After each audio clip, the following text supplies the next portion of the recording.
Madurez espiritual. ¿Os acordáis que poníamos esta foto de las brevas, ¿no? Hablábamos de la palabra cuando Jesús pasa por al lado de la higuera, ¿verdad? Y la maldice porque tenía hojas pero no tenía fruto. Y un símbolo de la madurez espiritual es esa precisamente, ¿no? Que hay fruto en nosotros, que no solamente hay apariencia, porque la higuera de lejos, por eso Jesús se acercó a comer, la higuera de lejos parecía que era una higuera frondosa y que iba a tener fruto, pero Jesús se acercó a ella y no tenía fruto, ¿no? Solamente tenía hojas. A veces las hojas representan la hipocresía o representan el sistema religioso, la religiosidad que muchas veces todos tenemos y hemos tenido. Y sabéis que todos estamos siendo transformados, ¿verdad? Aún quedan muchas cosas religiosas en nuestra vida, en la mía, en la de todos nosotros. Y tenemos que seguir creciendo en esa madurez espiritual porque lo que quiere el Señor es que tengamos mucho fruto. Amén. Y hablábamos ahí en 1 Corintios, hermanos, 1 Corintios 14, verso 20, hermanos, no seáis niños en el modo de pensar, sino ser niños en la malicia. O sea, tenemos que tener la malicia que tiene un niño. Un niño no tiene maldad, pero no podemos ser niños en la forma de pensar, sino que tenemos que ser maduros en el modo de pensar. Termina Pablo ahí en el verso 20 de 1 Corintios 14 diciéndonos.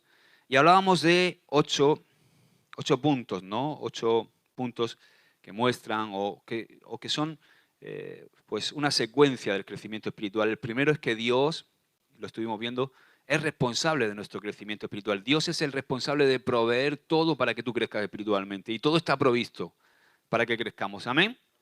O sea, Él es el responsable, pero también decíamos que Dios es responsable del proceso, de procurar el proceso para que tú crezcas. O sea, Dios es el responsable de matricularte en la escuela y de proveer todo el material para que tú crezcas. Pero tú tienes que estudiar, como en el colegio. En el colegio tú tienes todo, tienes el profesor que te da clases, los libros, lo tienes todo. Tienes todo en Cristo Jesús. Él tiene un montón de procesos, de exámenes que a veces vienen a nuestra vida para que nosotros maduremos y crezcamos espiritualmente, pero Él es el responsable del proceso, pero no del resultado.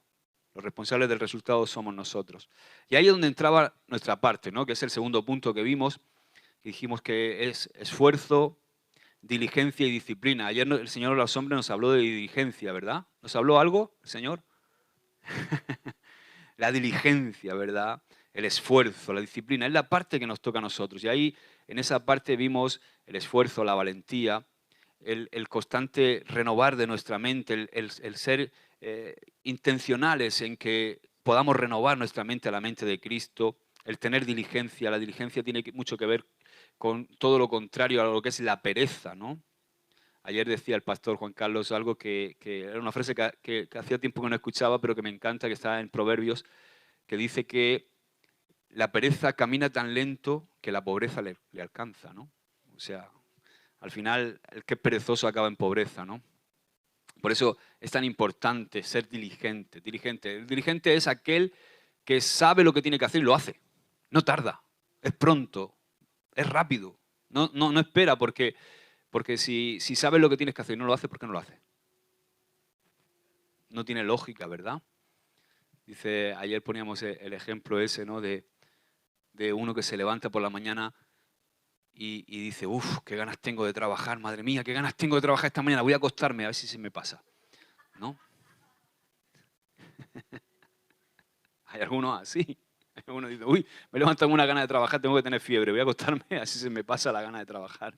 Pero nosotros somos diligentes, amén. Luego hablamos de la virtud, hablamos de la vida del cristiano, que es una vida de equilibrio, por eso poníamos la fotografía un poquito así, ¿no? La vida de equilibrio es que hay momentos malos, hay momentos buenos, pero nosotros estamos siempre equilibrados. No sé si está la foto por ahí, esa, ¿no? La vida del cristiano es una vida equilibrada. En los momentos buenos y en los momentos malos siempre está en equilibrio. Amén. Bueno, y también hablábamos ya de la disciplina, por supuesto, de la piedad. Y el tercer punto era la madurez. Todas esas cosas que he dicho, la disciplina, la virtud, la piedad, son cosas que nos corresponden a nosotros. Tenemos que ser intencionales en todo esto para que podamos crecer espiritualmente. El Señor provee el proceso, pero de nosotros depende el resultado. Luego hablábamos de la madurez depende de una íntima relación con Jesús. Amén. El 3 es que la madurez espiritual depende de una íntima relación con Jesús. Y ahí hablábamos de Juan 15, del 1 al 17, donde dice que yo soy la vid verdadera. Y hablábamos del verbo permanecer constantemente. En esos versículos del 1 al 17 en Juan 15, habla de permanecer en mí y yo en vosotros. Permaneced en mí.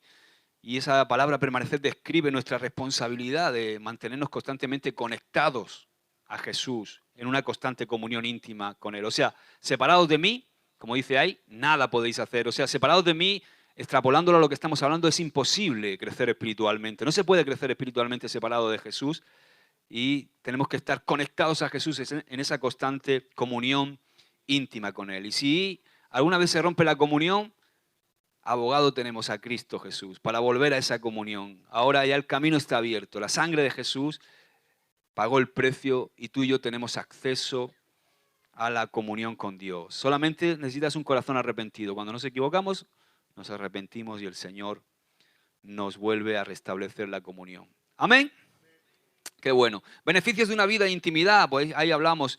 Una vida que se mantiene conectada a Jesús, que se mantiene en esa intimidad, tiene fruto, tiene la compañía de Jesús, tiene la contestación de sus oraciones, tiene gozo y paz y tiene una amistad genuina con Jesús. ¿Os acordáis que hablábamos de ese momento ahí en Juan 15 cuando dice, ya no os llamaré más siervos, sino amigos? ¿Cuántos quieren servirle al Señor desde la amistad, no? No como los siervos, sin saber lo que su Señor está haciendo, sino servirle como los grandes hombres de Dios le sirvieron desde la amistad. Siempre siervos, dile al que tienes al lado, siempre vamos a ser siervos, pero servirle desde la amistad. El amigo sabe por qué, conoce el corazón, sabe el por qué Dios hace las cosas. Dios le comparte el corazón. El cuarto punto era el potencial no puede determinarse a simple vista. Y ahí hablábamos de primera de Samuel, cuando el Señor le respondió a Samuel, cuando eligió al hermano mayor de David. Dice, no mires el parecer. Muchas veces nosotros miramos distinto a como mira Dios. Quizá vemos facultades en alguien, o vemos dones, o vemos cosas y creemos que pueden tener un llamado, pero tenemos que mirar el corazón. Y el corazón tiene que ver con el carácter. Tener carácter, un carácter pulido.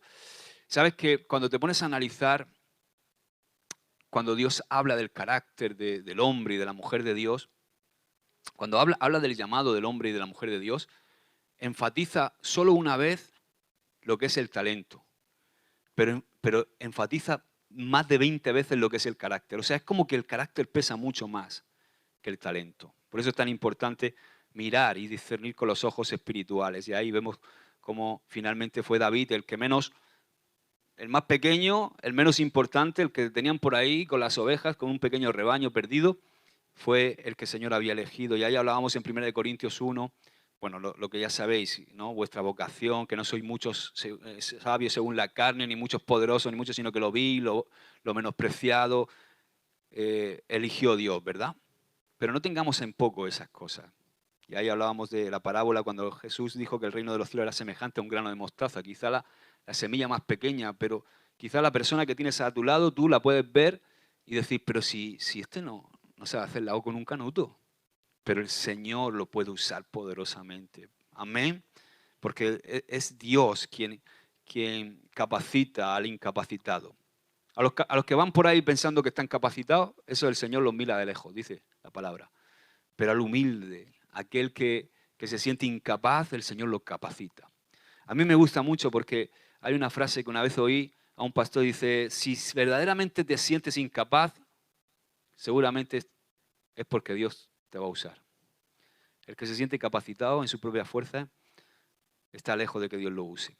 Bueno, vamos a empezar con lo de hoy. El quinto punto es el crecimiento espiritual, es de dentro hacia afuera. ¿Cómo es? De dentro hacia afuera. Deuteronomio 6, 4, 6. ¿Me acompañáis, por favor, ahí a ese versículo? ¿Lo estamos ya proyectando? Amén. Yo voy a abrir por aquí una cosita para seguir. Aleluya. Dice, oye Israel,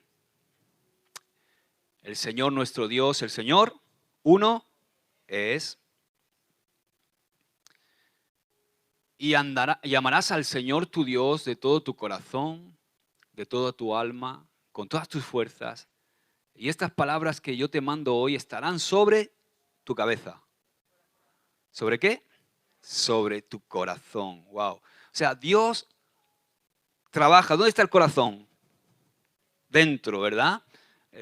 Como dice Encarna, físicamente, el corazón físico está dentro. Pero el corazón, a lo que se refiere el corazón, es el lugar donde nuestra alma y nuestro espíritu se conectan, que es el corazón, que es la esencia de lo que somos, está lo más íntimo, lo más dentro de nuestra vida. Por eso Dios trabaja primeramente en la condición interna. Dile al que tienes al lado, Dios te recibe como llegas, pero no te deja como llegas. Empieza a trabajar contigo. Y al principio es un trabajo, yo digo que es un trabajo de derribo, ¿no? Parece que viene con la bola, yo me imagino, ¿no? Como llegó a mi vida el Señor al principio con la bola esa, no sé si habéis visto la bola esa de derribar edificios, ¿no? Y empezó el Señor a tirar cosas que eran muy evidentes en mi vida, mi mal carácter, mi genio, mi promiscuidad, mi tendencia al pecado, cosas que eran muy evidentes, pero cuando empezó a tirar cuando empezó a tirar con las cosas evidentes fue con la bola, pero luego empezó ya más quirúrgico, ¿no? Y empezó con la espada. Y al final con el bisturí, y ahí empieza a cambiarnos, ¿no? Y él empieza a trabajar primeramente en la condición interna de una persona, en su corazón. En vez de concentrarse quizá en la apariencia externa, él empieza ahí a podar la higuera, a ver por qué no hay, a quitar hojitas, a cortar ramas que no sirven de nuestra vida y empieza ahí, pum, pum, pum, a trabajar. Y duele, dile al que tienes al lado, duele, duele. Estos principios de crecimiento espiritual solamente se aprenden cuando verdaderamente nosotros los integramos a nuestro ser, cuando llegan a ser parte de nosotros mismos. Y desde el principio Dios siempre ha retado al ser humano a ofrecerle un corazón completamente. Dame, hijo mío, ¿tú qué? Tu corazón. A ofrecerle un corazón completamente entregado a Él en adoración y en servicio. Por eso leemos ahí, oye Israel, el Señor nuestro Dios, el Señor uno es. Amarás al Señor tu Dios de todo tu corazón, de toda tu alma, con todas tus fuerzas. Y estas palabras que yo te mando hoy estarán sobre tu corazón. Amor, servicio y adoración son acciones que despiertan compasión en nuestro corazón cuando le entregamos nuestra vida a Jesús. O así debería ser. Debería surgir el amor de Cristo fluyendo a través de nosotros, el servicio, un espíritu de siervos como lo fue Jesús, y la adoración, vivir para Él. Adoración no solamente es cantar bonito, no solamente es en el momento en que estamos aquí adorando con la música, adoración es todo lo que nosotros somos. Adoración es vivir para Él, es que todo lo que hacemos le adora a Él. Así que nuestro reto es mantener el fuego encendido. ¿Os acordáis cuando se constituyó todo el tabernáculo? Moisés lo hizo todo conforme, dice, lo hizo sin faltar nada, todo conforme a Dios le había dicho. Dice que descendió fuego. ¿Y encendió qué? El holocausto. ¿Quién encendió el holocausto? Pero ¿quién lo mandó? El Señor es el que manda el fuego. Ahora, Él instituyó a todo el sacerdocio. ¿Para qué? Para mantener el fuego. Dile que tienes al lado, yo soy un sacerdote, yo soy una sacerdotisa de Dios y yo tengo que mantener el fuego. Una de mis misiones es mantener el fuego, que el fuego no se apague. Lo que hacían los sacerdotes era mantener el fuego, que el fuego no se apagara, quitar la ofrenda del día anterior, limpiar las cenizas, mantener viva la llama y poner el sacrificio nuevo cada día. Dile que tienes al lado, no podemos vivir con lo de ayer. No podemos vivir con las cenizas de ayer, tenemos que vivir con un sacrificio vivo cada día. Aleluya. Así que el potencial de la vida y del crecimiento es algo que siempre está dentro de la persona. Dile, el potencial de crecimiento está dentro, no fuera. Por eso es algo que se tiene que discernir espiritualmente, no se puede discernir a simple vista. Es algo que se discierne espiritualmente porque el potencial de tu vida y de mi vida, el potencial de crecimiento espiritual está dentro. de nosotros, porque no es nuestro. Es su espíritu, Él es el espíritu de Cristo en nosotros. Es esa vida maravillosa que Dios nos ha dado con su gracia. Así que el futuro, por ejemplo, por poner un ejemplo, el futuro de una planta depende de qué? De la semilla, que sí. Si la planta quiere seguir procreando, si quiere reproducirse, ¿dónde está el secreto? En la semilla, en esa semilla que Él da. Ahora, la semilla no se encuentra en la planta, ¿a qué no? ¿Dónde se encuentra la semilla? Dentro del fruto. Mira, por ejemplo, vamos a ver la foto de un aguacate. ¿Dónde está la semilla? Dentro, ¿verdad? Ese pedazo de hueso que ves ahí, o en una naranja cuando se ven los huesecitos, eso es la semilla. O sea, la semilla no la encuentras en la planta, la semilla está dentro del fruto. La semilla está dentro del corazón. Se encuentra dentro de nuestro corazón, en esa vida que Dios nos ha dado nueva, es donde se encuentra toda la información necesaria para que tú puedas, de alguna manera, reproducirte, tener fruto y reproducir tu vida también en otros, ser de ejemplo para otros. Así que el potencial de una semilla se encuentra dentro de ella. Asimismo, tu potencial, mi potencial está dentro de nuestro corazón. Ahí la palabra clave es semilla. La palabra del sembrador, ¿os acordáis que la veíamos hace poco? En la parábola del sembrador Jesús nos habla de este principio. Está en Marcos 1:20, no la vamos a leer porque ya la conocemos. Y aunque la interpretación común de esta parábola consiste en el enfoque del papel del sembrador, uno de los propósitos de esta parábola es enseñarnos las dinámicas de cómo el crecimiento espiritual ocurre en diferentes personas, porque dependiendo cómo está el corazón, así ocurre una cosa, ocurre otra o no ocurre nada, como vemos ahí en el ejemplo de la parábola. Y el crecimiento depende de la condición del corazón de la persona. ¿Tu crecimiento espiritual, tú crees que depende de la semilla? No. Sí, claro que depende de la semilla, pero la semilla es igual para todos. ¿Qué va a determinar que dé fruto o que no dé fruto? El corazón, la tierra, ¿no? Así que el potencial de la semilla es el mismo para todos los terrenos. El potencial de la palabra es el mismo para todos los corazones que se exponen a ella, pero es el corazón de la persona lo que determina el efecto de la palabra o el fruto que vamos a producir.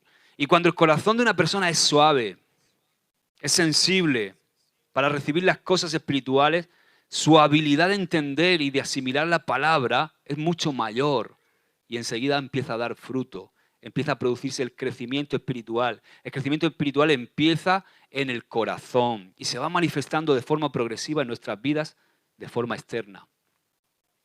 ¿Habéis visto alguna vez ese cambio, verdad? Cómo empieza de dentro hacia afuera. Ahora, el sexto punto, hemos dicho que el 7 es que, lo volvemos a leer, el enunciado, el crecimiento espiritual sucede de dentro hacia afuera. Amén. El 5. Sí, ahora vamos al 6. El crecimiento espiritual se refleja en todos los aspectos de nuestra vida, no solo en algunos. O sea, esto no es que el crecimiento espiritual se refleja de una manera introspectiva, en el cual yo tengo mi vida espiritual y crezco un montón. No. Se refleja en todos los ámbitos de tu vida. O sea, eso que empieza en tu interior, que empieza en nuestro interior, inmediatamente comienza a afectar todos los aspectos de mi vida. Comienza a afectar mi comportamiento, comienza a afectar mi carácter, comienza a afectar mi familia, comienza a afectar a mis amigos, comienza a afectar mi trabajo, comienza a afectar mi negocio, comienza a afectar mi tiempo, comienza a afectar mi tiempo libre, comienza a afectar todo en mi vida, porque comienzo a vivir alrededor de Dios, en función a Dios. Y eso es parte del crecimiento espiritual. Una persona que está creciendo espiritualmente y que está creciendo bien, comienza inmediatamente a formar su agenda alrededor de Dios. No forma Dios alrededor de su agenda. No. Sino Dios en el centro y su agenda alrededor de Dios. Y el deseo de Dios es que nosotros, sus hijos, le amemos completamente. ¿Cómo? Con todo nuestro corazón, con toda nuestra alma y con toda nuestra fuerza, sí, con toda nuestra psique, con toda nuestra mente. Deuteronomio 6:5 dice, y amarás al Señor tu Dios de todo tu corazón y de toda tu alma y con todas tus fuerzas. Ahora, teniendo esto en mente, tenemos que entender que el crecimiento espiritual se manifiesta cuando permitimos que el Espíritu Santo afecte no solamente la parte espiritual de nosotros, sino que afecte todas las áreas de nuestra vida. ¿Amén? ¿Os acordáis cuando dice en Lucas 2:52, dice, y Jesús crecía en sabiduría, en estatura y en gracia para con Dios y con los hombres? O sea, este versículo nos indica que Jesús crecía en estatura, di conmigo físicamente, crecía en gracia, di conmigo habilidad, y en sabiduría, di conmigo conocimiento, una mente sana, ante Dios y ante los hombres, dice que crecía Jesús en estos ámbitos. O sea, la unión de estas tres cosas dan como resultado el crecimiento espiritual. El crecimiento espiritual es multidimensional, afecta a todo, no afecta solamente la parte espiritual. Pablo llama a este proceso transformación o el renuevo de nuestro entendimiento. ¿Os acordáis? Romanos 12, 1 y 2 dice, así que hermanos, os ruego por la misericordia de Dios que presentéis vuestros cuerpos en sacrificio vivo, santo, agradable a Dios, que es vuestro culto racional. No os conforméis a este siglo, a este mundo, sino transformaos por medio de la renovación ¿de qué? De vuestro entendimiento para que comprobéis cuál sea la buena voluntad de Dios, agradable y perfecta. O sea, no importando, escucha, no importa cómo los filósofos o los teólogos quieran subdividir la naturaleza humana. No importa, porque ahí te pueden meter en rollos teológicos. La Biblia claramente nos enseña que el crecimiento espiritual envuelve todos los aspectos que componen la vida de un ser humano. ¿O no? ¿Tú qué crees? Claro que sí. Así que cuando crecemos espiritualmente no solamente cambiamos dentro, sino que cambiamos por fuera. Nos ponemos más guapos. Dile al que tienes al lado, qué guapo eres. Nos ponemos guapos. Tú, Miguel, tranquilo. Nos ponemos muy guapos. Que te embalas. Nos ponemos muy guapos por fuera. Amén. Se nos quita ese agrios que somos. Por ejemplo, yo mi mal genio, mi mal carácter. Ahora, vamos al 7. El crecimiento espiritual sucede dentro de un contexto social. Dentro de un contexto social. O sea, una familia, por ejemplo, o una iglesia que practica, porque ¿cuántos sabéis que la iglesia somos una familia? Y si no lo ves así, tienes un problema. Tienes que empezar a ver la iglesia como una familia. Tienes que empezar a entender que Ginés, que eres mi familia, que te tengo que aguantar y tú a mí. O sea, que no hay más remedio. ¿Verdad? Porque a veces cuando no vemos la iglesia como una familia, cogemos bronca con la gente y no nos arreglamos. Pero a que tú no puedes coger bronca con tu hijo en carne y mantenerla, te enfadas con ellos, pero al final es tu familia y tienes que aceptarlo y ellos te tienen que aceptar a ti y os amáis. Y así es como tenemos que ver la iglesia, porque eso derriba muchas cosas. Vernos como una familia, mi hermano, mi hermana en Cristo. Todos tenemos que aprender, todos tenemos que crecer, vamos a tener roces, sí, pero es mi familia. Pase lo que pase en mi familia. Amén. Así que en una familia, como puede ser nuestros hijos, pero también en una iglesia que se practica la unidad entre sus miembros, se caracteriza por el amor. Entonces nos convertimos en nidos seguros para el crecimiento espiritual. ¿Y dónde va a llevar el Señor sus polluelos, sus recién nacidos? ¿Dónde los va a llevar? ¿A una iglesia donde están todos a tiro? ¿Donde no hay amor? ¿Dónde va a llevar el Señor a los nuevos convertidos? ¿A una iglesia apática? ¿A una iglesia que no crece espiritualmente, que está llena de bebés y de niños espirituales? ¿A una iglesia como describe la iglesia de Corintios, que eran todos unos carnales? Ahí no lleva el Señor crecimiento. Ahí no lleva el Señor. Yo no llevaría a mis hijos a un lugar donde los van a maltratar. Los llevo a la escama y estoy deseando sacarlos de allí. Porque estoy viendo que es un instituto. Eso no es un instituto. Eso no sé lo que es. Pero bueno. Es increíble, ¿no? O sea, un sitio que tú puedes entrar a la hora que quieras, salir a la hora que quieras, los profesores no te dicen nada, un descontrol total, le falta tener la fachada pintada de lila. O sea, una cosa tremenda, ¿no? Algo que digo, yo ahí a mi hijo no quiero que estén un segundo más. Y están aguantando porque acabe el curso, porque no los puedo cambiar ya. Entonces, el Señor con sus hijos, ¿qué hace? Los lleva a un sitio donde sabe que van a crecer. Los lleva a un contexto social donde van a ser cuidados, donde van a crecer bien. El cristianismo se aprende. Dile que tienes que hablar. El cristianismo se aprende. Y se aprende dentro de un laboratorio de relaciones humanas que se llama iglesia. Un laboratorio, ¿verdad? Porque a veces salen las fórmulas. Pero ahí estamos ensayando para ser mejores, para aprender, para ir creciendo. Y ahí se producen los ensayos. En un laboratorio se hacen los ensayos, ¿no? Pues ahí, ¿eh? La iglesia es ese lugar donde aprendemos a relacionarnos, donde nuestro carácter se pule, donde empezamos a dar el fruto que tenemos que dar, que es el fruto del Espíritu. Entonces, ahí el cristianismo se aprende dentro de la familia también. Claro que sí, nosotros como padres tenemos la obligación de dar valores a nuestros hijos. Dentro del seno de la familia se tiene que producir el ambiente adecuado para que nuestros hijos crezcan y aprendan a amar a Dios y a honrar a Dios.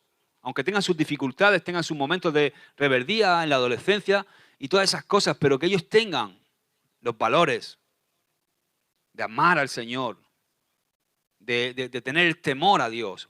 ¿Verdad que Ernest, que eso nos ha cuidado a nosotros, que somos hijos de pastores, que hemos estado pasados nuestros momentos, pero cuánto nos ha cuidado el que nos han inculcado el temor de Dios, el amar a Dios, desde que éramos pequeños? Y eso pasa tanto en la familia natural y también en la espiritual, pasa en la iglesia. El plan de Dios siempre ha sido que los padres seamos un ejemplo, que le enseñemos a nuestros hijos, que eduquemos a nuestros hijos dentro de la intimidad del hogar y también dentro de la iglesia. Los padres de la iglesia también tenemos que cuidar eso, para que la gente pueda tener el temor reverente del Señor. Dice Deuteronomio 6, este es el versículo por excelencia de los judíos, ¿no? 6, 6, 9 dice, y estas palabras que yo te mando hoy estarán sobre tu corazón. ¿Sobre qué? Otra vez, sobre tu corazón. Y las repetirás a tus hijos y hablarás de ellas estando en tu casa y andando por el camino y al acostarte y cuando te...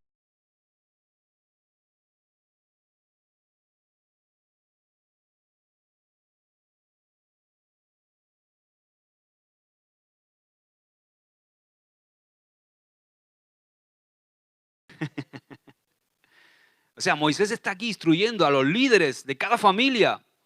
Y le está diciendo, oye, tenéis que ser un ejemplo de fe frente a vuestros hijos y enseñar a vuestros hijos los estatutos de Dios. Amén. Cuando los hijos crecen en un ambiente de calor y estabilidad emocional, complementada también, por supuesto, con un buen estímulo y con disciplina. Dile que tienes que hablar con disciplina. Ahí salen con identidad, salen con autoestima. Por supuesto hay que ponerle límites. Y las posibilidades se multiplican. ¿Veis cómo está la sociedad? Porque no hay padres que enseñen a sus hijos estos valores. Nosotros tenemos que ser de los que enseñamos esto. Una iglesia saludable provee siempre un ambiente donde personas de todas las edades tienen cabida dentro de la iglesia.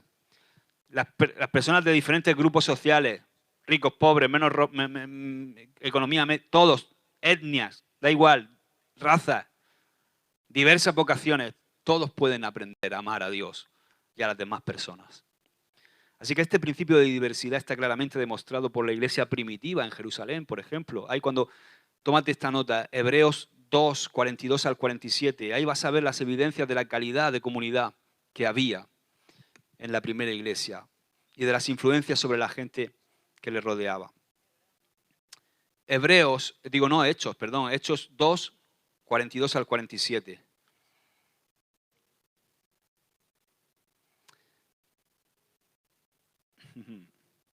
Ahora, una cosa muy importante dentro de la iglesia, quiero dar los beneficios de congregarse y quiero entrar a un punto, quizá el punto 8 lo vamos a dejar para la semana que viene.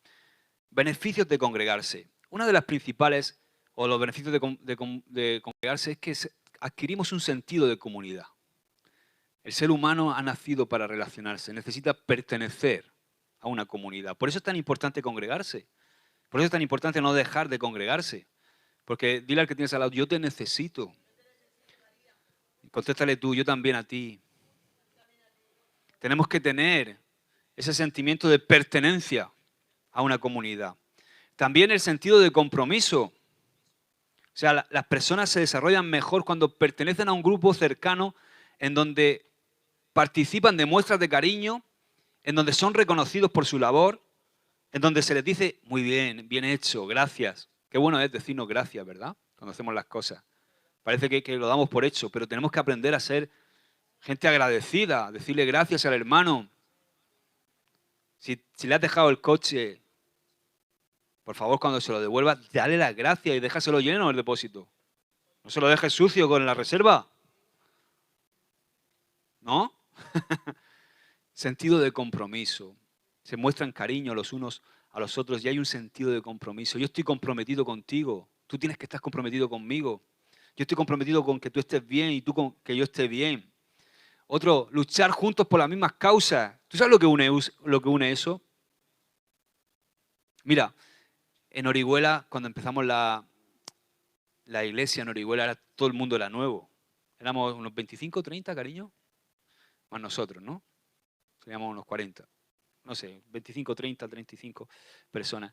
Y eran todos nuevitos, eran gente que había empezado a congregarse con nosotros, pero estalló la pandemia. Oye, y ahí parecíamos gallos metidos en un corral. ¿Sabes lo que te digo? No había gallina, era todo gallo. Pero ¿sabes qué? Nos pusimos a hacer la obra. A meter sacos de cemento, a tirar el local abajo.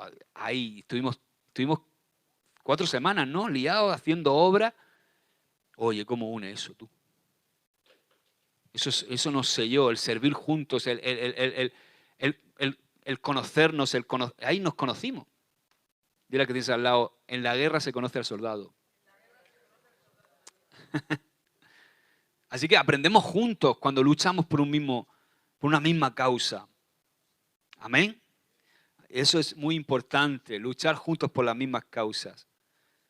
Ahora, la única forma de cumplir con la gran comisión que tenemos y la encomienda de Jesús de infiltrarnos en un mundo que está sufriendo es a través de la unidad. Es a través de ser uno, de vivir en esa unidad. Si queremos conquistar águilas, tenemos que estar en unidad.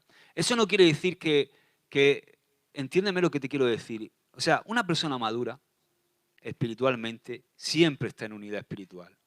Aunque haya puntos de vista diferentes, aunque haya a veces algún conflicto que puede estallar, pero eso no nos afecta.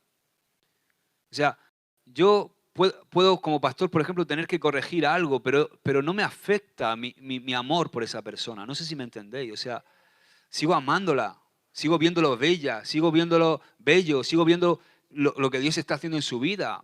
Y no pasa nada porque mi función a veces es pues, tener que pastorear. Pero, ¿me entendéis lo que te quiero decir? No tomamos las cosas como cosas personales, sino que seguimos manteniendo la unidad. La unidad no se puede romper para poder lograr el propósito que Dios tiene con nosotros. Eso es parte de la confraternidad y de ser comunidad, de sentirnos uno parte del otro y el otro parte del otro, de estar unidos. El término koinonía, lo habéis oído muchas veces, ¿verdad? Ese término se utilizaba para expresar el parentesco entre los creyentes cuando la iglesia comenzó. Amén. Ahora, quiero hablar de algo para terminar, porque es muy importante esto. Es muy importante que nosotros, si queremos ser cristianos maduros, tengamos claro esto que te voy a decir. Y es algo que dije el domingo. Dile que tienes a la iglesia avanza y crece con discípulos. Y ¿sabes? Todos somos creyentes. ¿O no? Claro que sí, todos creemos, ¿verdad? Y todos pasamos por este momento de ser creyentes. Pero parte de la madurez espiritual es dejar de ser creyentes y pasar a ser discípulos. Y yo quiero, a través de una lista que estaba hoy pues ahí escribiendo, podamos ver la diferencia entre ser creyente y ser discípulo. Dile al que tienes al lado, ser creyente no es malo, pero tenemos que ser discípulos, porque es parte del crecimiento espiritual. Amén. Ahora vamos a ver esas diferencias. Por ejemplo, un poquito más adelante, Marcos. La primera, mira, el creyente busca los panes y los peces, el discípulo reparte los panes y los peces y se convierte en pescadores. Se convierten en pescadores. O sea, el creyente a veces en esa edad espiritual del principio está nada más que buscando los panes y los peces. Hay una diferencia porque tú fíjate que cuando el Señor le dice, dadle vosotros de comer, y Él dice que toma el pan y bendice los peces y los discípulos se empiezan a repartir, Él dice que mandó a todos que se recostaran ¿dónde? En la hierba, que se recostaran todos en la hierba. Ahora, esos estaban sentados esperando ¿qué? El pez y el pan, ¿verdad? Estaban cerca de Jesús, pero estaban esperando. Creían muchos de ellos en Jesús, habían escuchado su sermón y estaban ahí esperando recibir el pan y el pez. Pero ¿quiénes fueron los que vieron el milagro? O sea, ¿quiénes fueron los que se dieron cuenta de lo que allí había pasado? Los que estaban con Jesús, los discípulos, los que tenían el corazón, los que eran discípulos, fueron los que repartieron el pan y los otros estaban sentados. Pero los que repartieron el pan, los que vieron que había 2 peces y 5 panes al principio, no fueron los que estaban allí recostados. Esos no se enteraron de la película. Esos no vieron el milagro. Luego a lo mejor se enteraron porque se lo contaron. Pero los que vieron y obraron el milagro con sus manos fueron los discípulos. ¡Wow! Y no solamente eso, sino que vieron que había 2 peces y 5 panes y luego recogieron ¿cuántas canastas? 12. O sea, cuando dijo el Señor Jesús, no quiero que se desperdicie nada. Y recogieron de lo que sobró 12 canastas. 12. ¿Y cuántos eran ellos? No, ellos, los discípulos, ¿cuántos eran? 12. 12 canastas. Una para cada uno. Aleluya. Ahora mira, lo segundo, el creyente busca crecer él. Pero el discípulo busca reproducirse. O sea, a veces en nuestro cristianismo al principio nada más que estamos esperando crecer nosotros. Señor, bendíceme a mí, yo. No, ¿te acuerdas cuando yo llegué al Señor? Era así, y todo era yo, y me ponía a hablar con mis pastores y en mi conversación aparecía 20 veces yo. Pero cuando ya pasas y creces y ya empiezas a ser discípulo, ya lo que estás pensando es en reproducirte. No estás pensando en ti solamente. No estás pensando en crecer tú. Sino que como ya estás creciendo, quieres reproducir eso que está pasando en tu vida en otros. 3. El creyente se gana, el discípulo se hace. Billy Graham dijo una vez, dice, cuesta un 10% que un hombre entregue su vida a Dios, pero cuesta el 90% que persista o que persevere. O sea, un creyente se gana más o menos rápido, pero el discípulo, ¡ay, cuánto cuesta hacerse! Porque hay un proceso de madurez. Entonces el discípulo cuesta, el discípulo se va haciendo. ¿Amén? Ahora, el creyente va con biberón. El discípulo ha dejado el biberón. O sea, los creyentes, los creyentes van siempre con la leche, y están siempre en la leche, están siempre en los rudimentos, y les predicas cosas que son así más sustanciosas y se les da una indigestión. En cambio, el discípulo quiere vianda. El discípulo de vez en cuando un biberón está bueno, que sí. Yo a veces por la noche me hago una papilla de esa de maicena. Pero yo tengo que comer algo sustancioso. El discípulo tiene hambre de lo de Dios. El creyente busca el halago. ¿No os dais cuenta de eso, verdad? Cuando un cristiano está como expectante, ¡ay, qué bien lo has hecho! Oh, gracias. Por favor. Y se van manchados que... Pero el discípulo es un sacrificio vivo. Eso es lo que busca un discípulo, ser un sacrificio vivo. No estar pendiente del halago.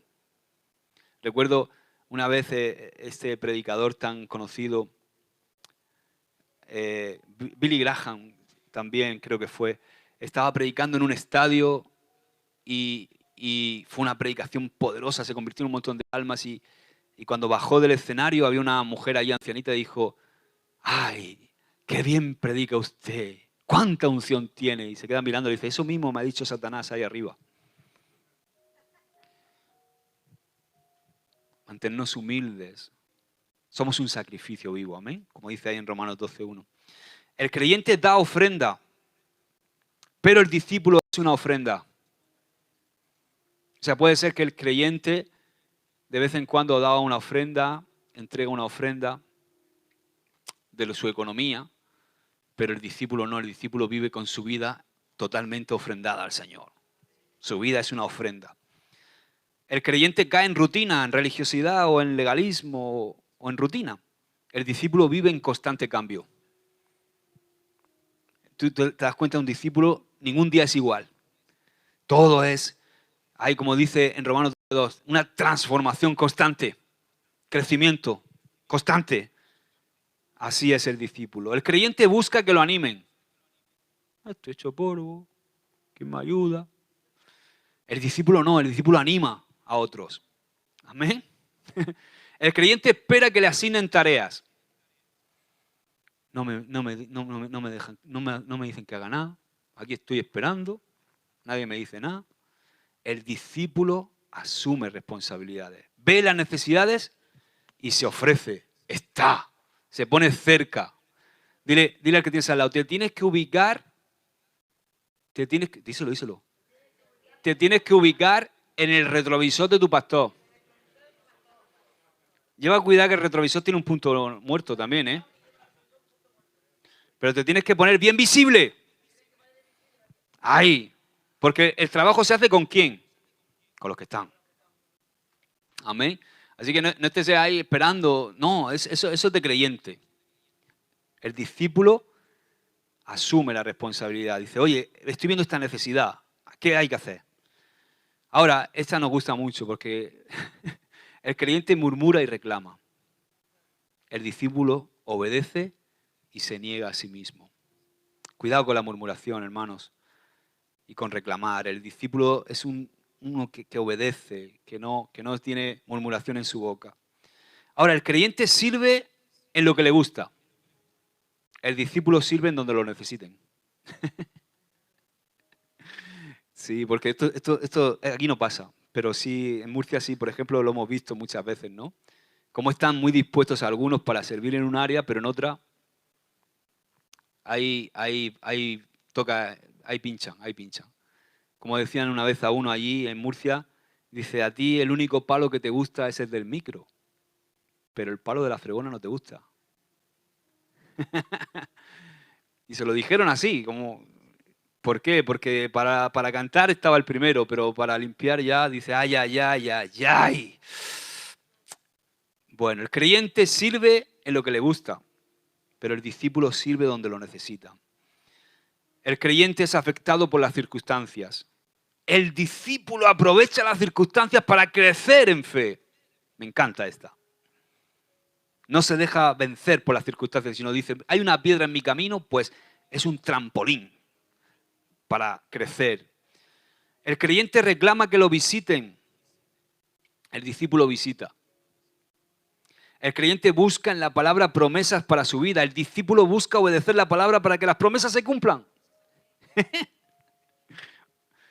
El creyente es yo. El discípulo es ellos.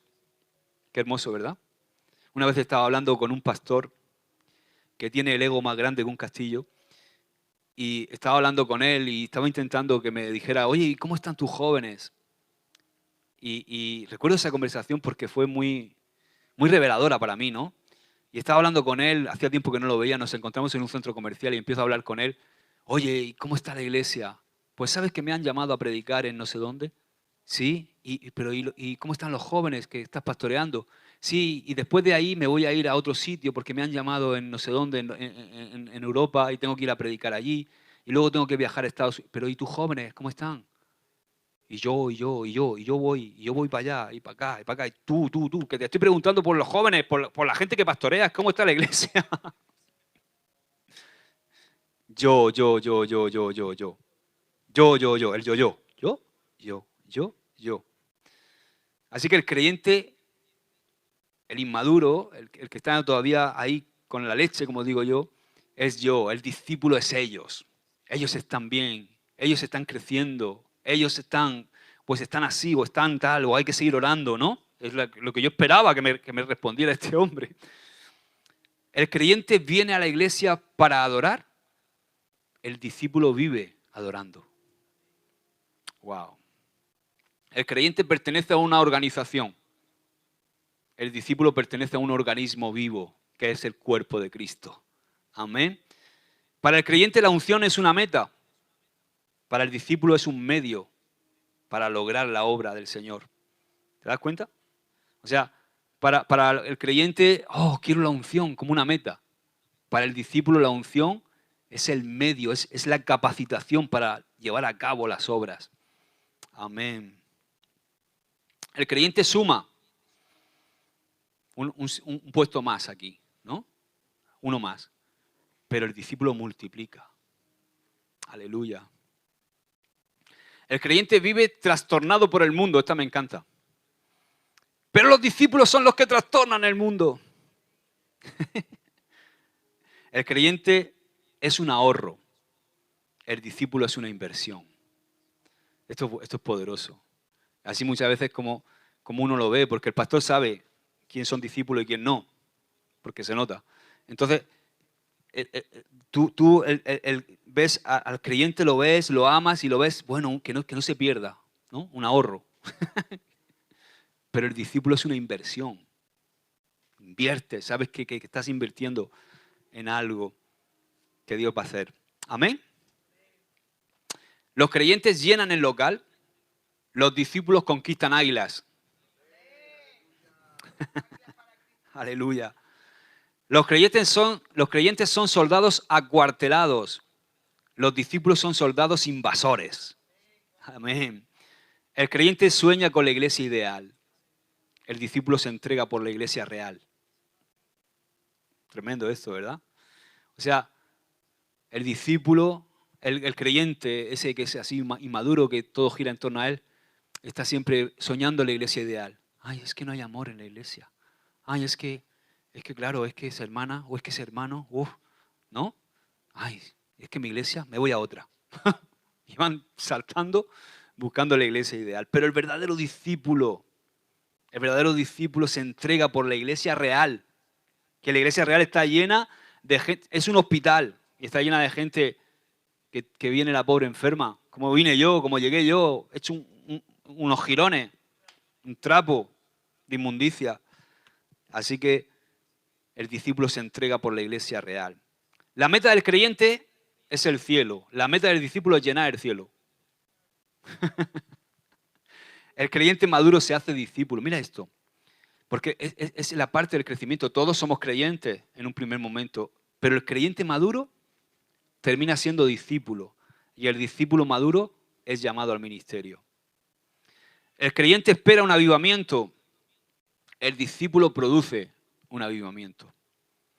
El creyente agoniza sin morir. El discípulo muere y resucita para dar vida. El creyente no discierne la voz de su pastor. El discípulo escucha y discierne la voz de su pastor.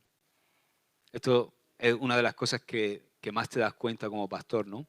Cuando hay un discípulo de verdad y cuando es simplemente pues un creyente que es salvo y que tú sabes. Entonces así tú disciernes con quién puedes trabajar y con quién no. Porque quizá a lo mejor le amanezca, tienes que seguir trabajando con ese creyente y en un momento de repente se hace discípulo, ¿no? Pero tú lo ves, porque son gente que vive bajo autoridad, que consulta, que no hace las cosas a lo loco, que no toma decisiones que conciernen a la iglesia sin consultar, que tiene corazón de discípulo, que te escucha incluso cuando no dices las cosas. A mí me pasa mucho con Juan Carlos, ¿no? O sea, hoy estaba hablando con otro pastor del ministerio, de la reunión de ayer, y decíamos, de eso que tú sabes ya, que Él no te va a decir, pero que tú sabes escuchar, porque tienes corazón de discípulo. Amén. El creyente se queja del ambiente. El discípulo crea el ambiente. Aleluya.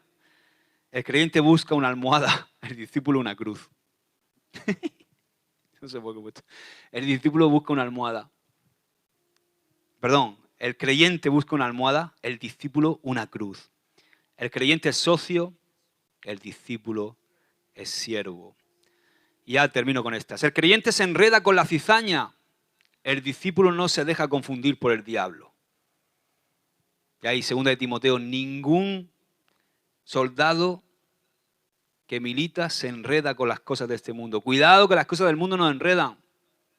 Nos enredan, pero el discípulo no se deja confundir por las cosas del mundo. El creyente es cuando yo pueda. El discípulo es heme aquí. Amén. El creyente espera recompensa para dar. El discípulo es recompensado cuando da. El creyente es pastoreado como oveja. El discípulo pastorea junto a su pastor. ¿Has visto la diferencia? El creyente es pastoreado como oveja. El discípulo pastorea junto a su pastor. El creyente se congrega para encontrarse con la presencia de Dios. El discípulo trae la presencia de Dios a la congregación. Porque somos templo del Espíritu Santo. Amén. El creyente espera que oren por él. El discípulo ora por los demás. Amén. Señor. Sí, Señor. Padre, te damos gracias por tu palabra, Señor. Gracias, Señor, porque yo sé que tú vas a llenar esta congregación de discípulos, como los que hay aquí hoy, Señor, que están un martes aquí, siendo un sacrificio vivo para ti, Señor. Porque venimos por ti, Señor. No venimos a escuchar a un hombre, no venimos a escuchar, venimos a adorarte a ti, Señor. A que tú seas el centro de nuestra vida. Y queremos crecer espiritualmente, Señor. Queremos seguir creciendo porque tenemos un sueño que es tu sueño. El de conquistar muchas almas aquí en Águila, Señor. El de restaurar familias. El de sanar enfermos. El de liberar a personas oprimidas por el diablo, encadenadas en vicios, encadenadas en ansiedades, en temores, Señor. Queremos ver tu gloria, Padre, sobre tu iglesia. Por eso queremos que hagas la obra en nosotros de dentro hacia afuera, Señor. Que no seamos como esa higuera llena de ritos, de religiosidad, de apariencia, sino que haya fruto en nosotros, Señor. Pódanos. Quita aquello que estorba nuestro crecimiento, Señor. Porque queremos dar mucho fruto. Queremos ser una iglesia llena de fruto. Queremos que este lugar se convierta en nidos donde tú traes a tus recién nacidos, porque somos una iglesia saludable, somos un lugar de crecimiento, un lugar de alimento para los recién nacidos, Señor. Danos sabiduría.